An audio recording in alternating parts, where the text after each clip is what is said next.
this week's episode of Surviving Everyday Stress, with or without IBS. My name is Dana Lynn Thompson, and this is my co-host Baxter.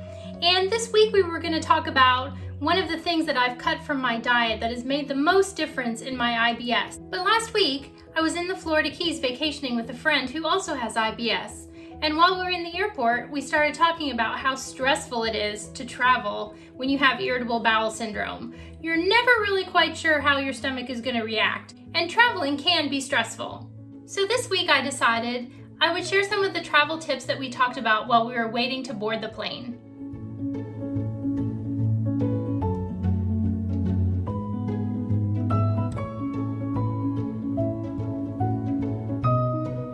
So let's face it, we all know that traveling can be stressful at the best of times, especially if you're traveling with young children or a large group.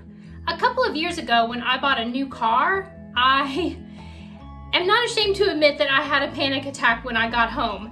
This resulted in a high-speed trip in said new car to the ER, where I was not admitted, but I got to talk to a doctor. He told me that the top 3 things that cause people to have panic attacks are large purchases, such as a home or a car, weddings, and number 3, vacations. I have to admit that getting ready for vacation completely stresses me out. In the past, I have had really bad IBS cramps and stomach issues the morning before we left because I was so stressed out about getting ready to go. We have a farm, and so we have a pet sitter come to the house. She stays here the entire time that we're gone, so we've got a lot to get ready for. We've got to make sure that the horses and the dogs have enough food. We have to make sure the entire house is clean, the sheets are clean on the bed, that I've written the instructions and notes for the pet sitter, and that I've remembered to leave her money or a check. If you work full-time, you may have to make sure that everything at your job is ready to go, that there's someone to do your job in your place, or that you've got everything done before you leave, and that's also stressful. And then there's also packing. You may just have to pack for yourself, or you might have to pack for your entire family. But that also creates a lot of stress, especially if you're going somewhere where you're not really sure what the weather is going to be like. There's a lot of things to do to get ready for vacation, and this can be super stressful. So my tip number 1 is start to prepare early. If you're gonna be driving your car and you've got to have your car serviced, you've got to get the oil changed, you've got to put gas in the car, you don't want to leave this and your packing and everything else that you have to get ready until the last minute. If you leave this to the day before you leave, you are going to be super stressed out and your stomach is going to let you know, probably right as you're about ready to leave for your trip. I try to do as much as I can in advance. Up to a week in advance, I might have already cleaned the house, which is a little bit hard because you're still living in the house and it gets dirty as you go along, but I do as much as I can, like the vacuuming and the dusting. And then I also try to pack in advance as well, so that I'm not rushing around the day before we have to leave and I can kind of relax. My tip number 2 is that I always try to fly the same airline.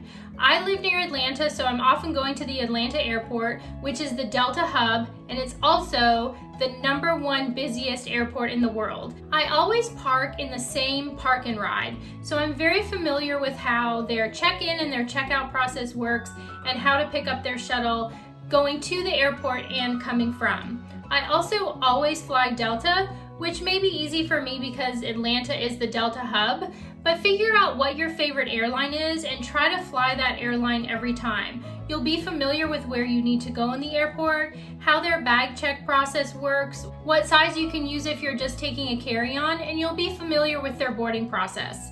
When I fly Delta, I feel confident that I'm going to get to the airport, I'm going to know where to go, and I'm going to feel confident when I arrive.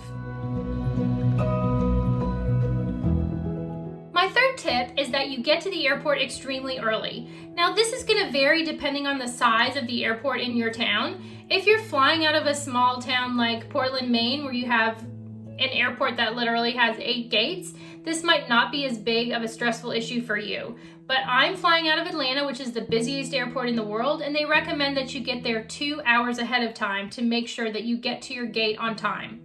I normally arrive even a little earlier than that, just to decrease my stress. I'm normally sitting at the gate 2 hours to an hour and a half ahead of time.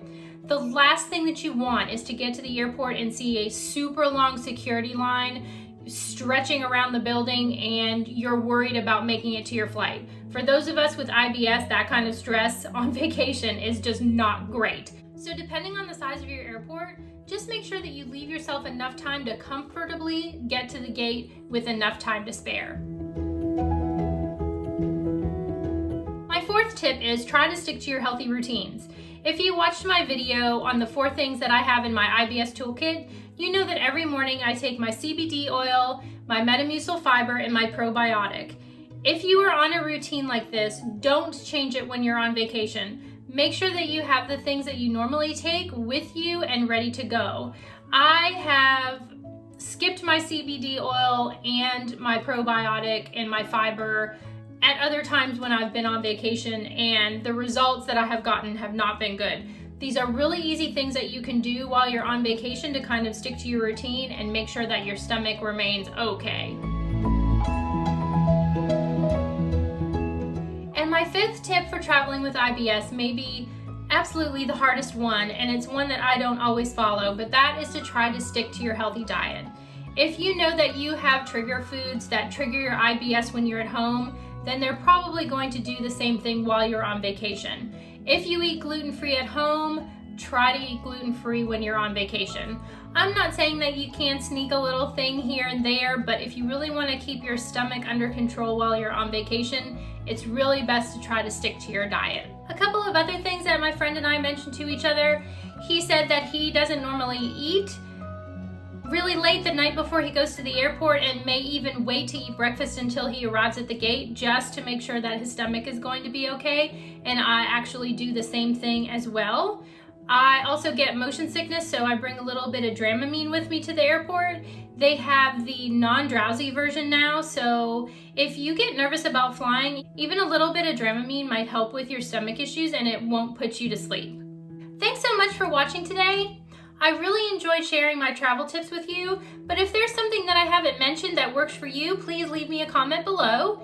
If you enjoyed today's video, please subscribe to my channel and ring the bell or click the thumbs up. Next week, I'm going to be talking about the #1 thing that I took out of my diet that has made the biggest difference in my IBS.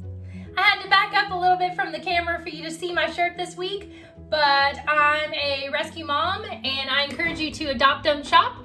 I will see you next week. Have a good one. Bye.